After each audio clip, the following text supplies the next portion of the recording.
किसी भूखे को रोटी खिलाई थी, किसी प्यासे को पानी पिलाया था, उसको अगले जन्म में सब मिल गया, मैं ब्याज के मिल गया। और आपने पिछले जन्म में किसी का छीन करके खाया होगा, आपने किसी के साथ बुरा किया होगा, आपने किसी के साथ अन्याय किया होगा, आपने किसी के साथ अधर्म किया होगा, तो आपको अगले जन्म में भोगना पड़ेगा। तो आपके कर्म के अनुसार ही आपका जन्म होता है।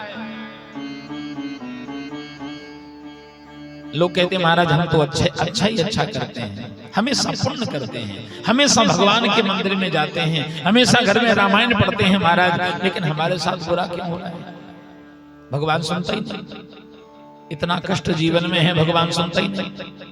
कई लोग हमारे पास आते बोले महाराज हम रामायण पढ़ते हैं, रोज सुंदरकांड पढ़ते थे, रामायण पढ़ते थे, रोज मंदिर जाते थे, हम अब नहीं करते। क्यों? बोले जब से कष्ट आया ना तो भगवान सुनता ही नहीं है, अब क्यों जाए मंदिर? भगवान सुनता नहीं है तो क्यों जाए? भगवान सुनता नहीं है तो क्यों रामायण पढ़े, क्यों हम भागवत सुने, क्यों कथा सुने, क्यों हवन पुण्य करें? अरे भैया आप चाहते हो कि आज ही खेत में बीज बोएं और आज ही मिल जाए? बताओ ऐसा हो सकता है? तुम आज खेत में बीज बो सुबह और शाम को पहुंच जाओ कटाई करने की, चलो अब तो हो गया होगा, कटाई कर होगा क्या भाई? आज शादी होए और आज ही बेटा हो जाए, ऐसा संभव तो नहीं है। आज तुम जो कर्म करोगे उसका फल तुरंत नहीं मिलेगा। आप लोग खेत में बीज बोते हो ना, तो बीज बोते हो, पानी डालते हो, खाद डालते हो, दवाई डालते हो, डालते कि नहीं? समय समय पर पानी की भी जरूरत पड़ती है, रखवाली की जरूरत पड़ती है। और ठंडी के समय में किसानों को खेतों में तो रहना पड़ता है, खेत में जाकर के आपको सोना पड़ता है, उसकी रखवाली करनी पड़ती है।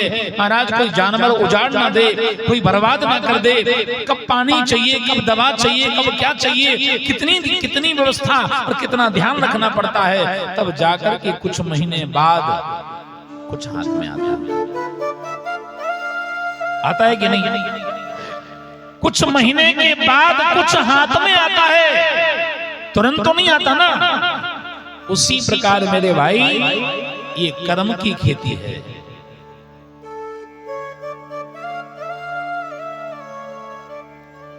आज जैसा कर रहे हैं कल वैसा करेंगे।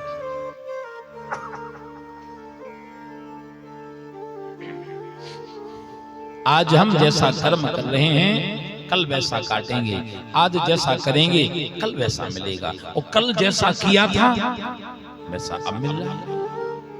भाई तुमने जो पहले बोया होगा वो कुंवार कार्तिक में फसल आती है। इस बार तो खैर हुआ ही नहीं, कहीं कुछ सब बर्बाद हो गया है ना। पानी बरसात ज्यादा होगी तो किसान लोग बहुत परेशान हो गए। लेकिन महाराज नियम तो यही है ना कि आपने जो पहले बोया वो कुंवार कार्तिक में आप काट लेते हो, और कार्तिक में आप जो कार्तिक अगन में जो आप बोते हो, गेहूं की फसल होती है आपके यहाँ, है ना। आप जो अब बोया होगा अभी कुछ दिन पहले, अब वो आगे कुछ महीने बाद चैत वैसाख में वो फसल आएगी, वो काटोगे। तो उसी प्रकार ये कर्म की खेती है। आपने जो पहले किया था वो अब भोग रहे हो, चाहे अच्छा हो चाहे बुरा हो, और जो अब करोगे वो आगे मिलेगा।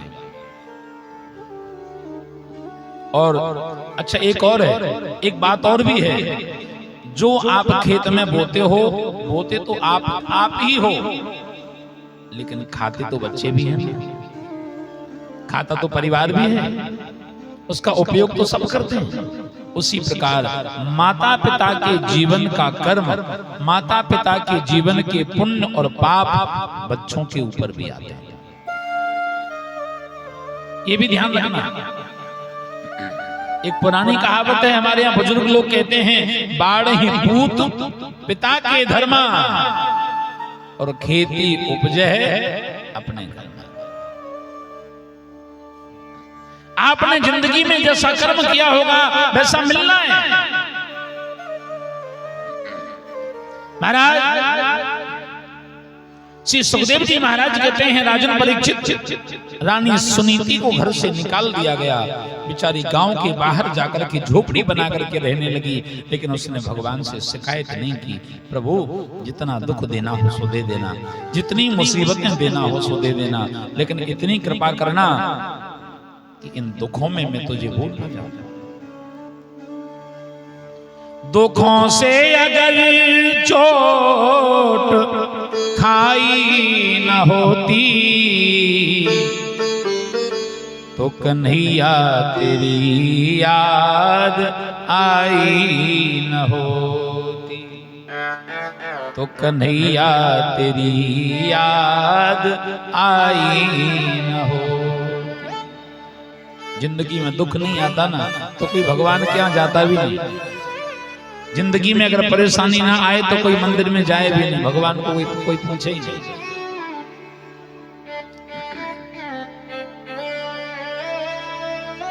अच्छा एक बात बताओ, आप लोगों में ऐसा कोई है जो भगवान के मंदिर में जाके कहता हो कि प्रभु हमें तो दुख दे दो? है कोई जो दुख मांगता हो? नहीं। हम लोग 5 पैसे की 2 अगरबत्ती लगाते हैं, हाँ? और 2 अगरबत्ती लगा करके 5 पैसे की अगरबत्ती और 5 लाख की लिस्ट घर से ही बना के जाते हैं। अगरबत्ती जलाई 2 और मांगा क्या? सुख संपत्ति घर आवे, कष्ट मिटे तन का। महाराज सुख भी मिले, संपत्ति भी मिले और कष्ट भी मिले। क्यों? बोले फ्री में थोड़ी मांग रहे, अगरबत्ती लगाई। भगवान कहता है भले आदमी रोज रोज आके माथा रगड़ता है, रोज रोज मेरे मंदिर में आके घंटी बजाता है, सुख संपत्ति घर आवे। भगवान कहता तेरे को जो चाहिए ले जा और अपना पीछा छोड़। तू रोज रोज आके घंटी बजाता है, मेरे को परेशान करता है, तू ले जा और अपना पीछा छोड़। जो ज्यादा ही पीछे पड़ जाता है ना भगवान के, तो भगवान कहता है कि तेरे को माया चाहिए ना, माया ले जा और मायापति का पीछा छोड़ दे। तेरे को लक्ष्मी चाहिए, लक्ष्मी ले जा और लक्ष्मी पति का पीछा छोड़। और ज्यादा पैसा भगवान दे देता है, ज्यादा पीछे पड़ जाए कोई तो भगवान दे भी देते हैं, ले जा अपना पीछा छोड़। लेकिन जब पैसा आ जाए, धन आ जाए, ज्यादा प्रॉपर्टी संपत्ति हो जाए, फिर आप पूछो भैया मंदिर जाते हो? ज्यादा पैसा हो जाए, ज्यादा धनवान व्यक्ति कोई बन जाए, उससे पूछो भैया मंदिर जाते हो? तो एक ही जवाब मिलेगा, महाराज कहां टाइम है? अरे टाइम कहां है महाराज? 1 मिनट का टाइम नहीं है तो आप कहते मंदिर जाते हो। 1 मिनट का समय नहीं, आप कहते महाराज मंदिर जाते हो। कहां टाइम है महाराज? लोग तो कहते जहर खाने का टाइम नहीं है।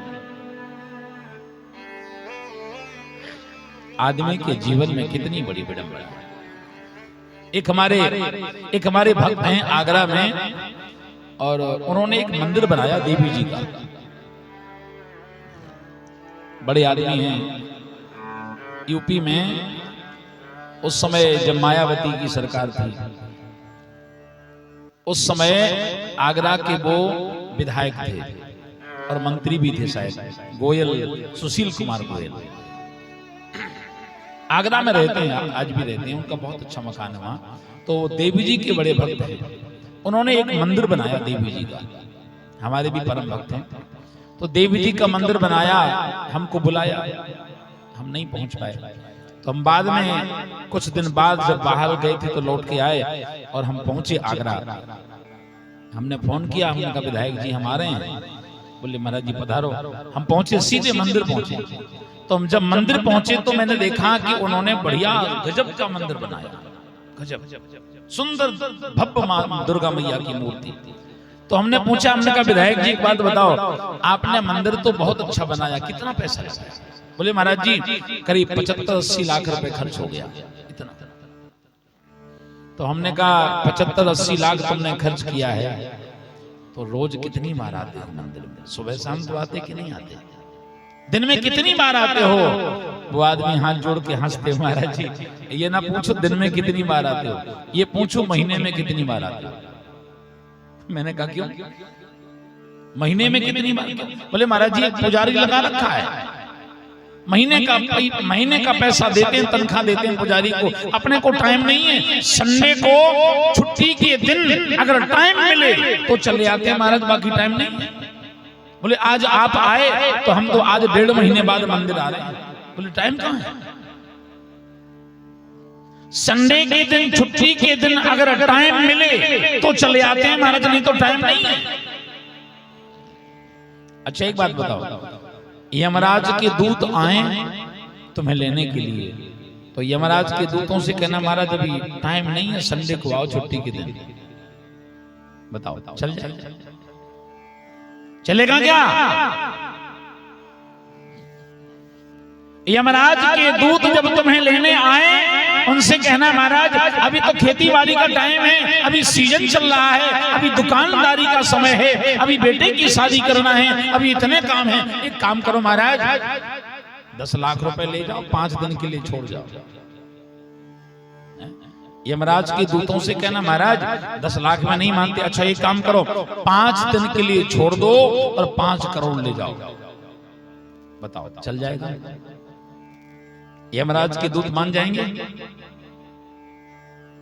5 करोड़ नहीं मानते। एक काम करो 50 करोड़ ले जाओ और 1 दिन के लिए छोड़ जाओ। बताओ चलेगा?